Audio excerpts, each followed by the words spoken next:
Hello friend, இந்த கோலம் 7 4 எடைப்புள்ளி வச்சு போட்டிருக்கேன். பிகினர்ஸ் கற்றுக்கிறதுக்கு ரொம்ப ஈஸியாக இருக்கும். இந்த கோலம் எந்த கஷ்டமுமே இல்லை. அவங்க போட்டு பழகிறதுக்கு வசதியாக இருக்கும். வாங்க எப்படி போடுறதுன்னு பார்ப்போமா?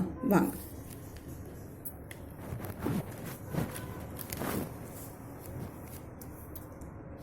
ஏழு 6 5 4 எடைப்புள்ளி வச்சுருக்கேன். நடுப்புள்ளியை ரவுண்ட் பண்ணிப்போம்.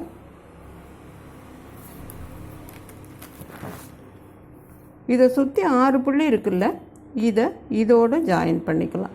இங்கேருந்து நடுவுலேருந்து ஆரம்பித்து இந்த புள்ளியை சுற்றிட்டு இப்படி வரும் 6 பக்கமும்.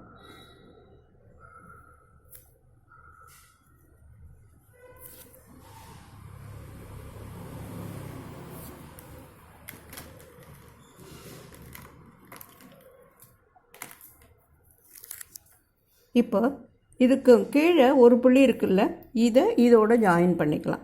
இங்கேருந்து அந்த நடுவுலேருந்தே ஆரம்பித்து இந்த ஒரு புள்ளியை சுற்றிக்கிட்டு அங்கே போய் ஜாயின் பண்ணிடலாம். இப்போ இந்த ஒரு புள்ளி, இப்போ இந்த ஒரு புள்ளி, இப்போ இது,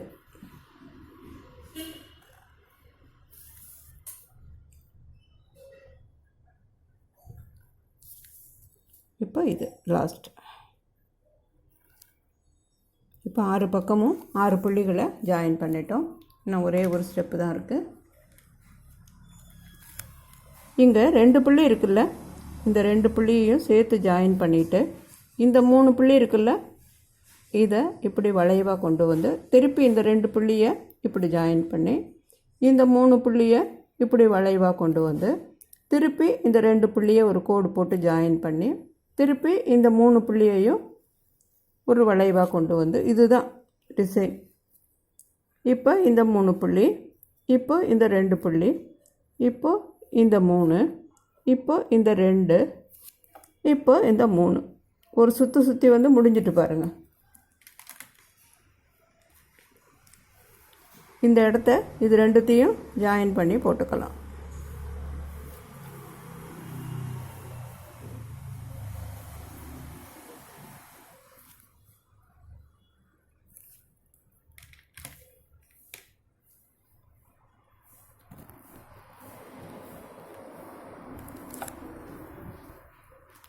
இப்போ நடுவில் ஒரு புள்ளி இருக்குல்ல, இங்கேருந்து ஆரம்பித்து இந்த புள்ளிக்கு போய் இங்கேருந்து இந்த புள்ளிக்கு எல்லா பக்கமும் அதே போல்.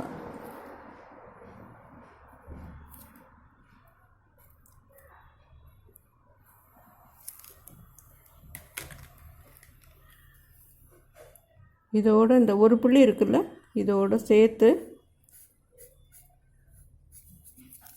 பூஜை ரூமில் போடுறாப்புல இருந்ததுன்னா இதையே தீபமாகவும் நீங்கள் மாற்றிக்கலாம். இதை அகலாக மாற்றி இதை தீபமாக மாற்றிக்கலாம்.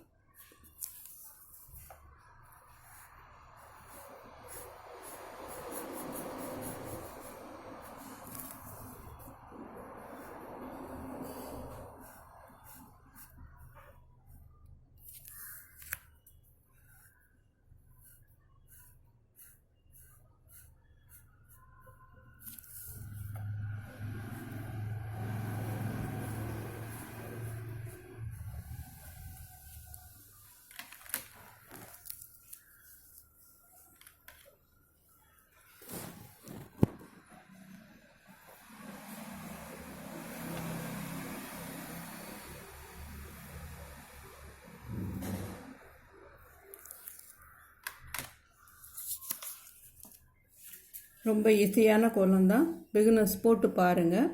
ரங்கோலியில் போடுறதுக்கு ரொம்ப ஈஸியாக இருக்கும். மீண்டும் இன்னொரு கோலத்தோடு வந்து சந்திக்கிறேன். இந்த கோலம் பிடிச்சிருந்ததுன்னா லைக் பண்ணுங்கள், கமெண்ட் பண்ணுங்கள், உங்கள் ஃப்ரெண்ட்ஸோடையும் ஷேர் பண்ணிக்கோங்க. நன்றி, வணக்கம்.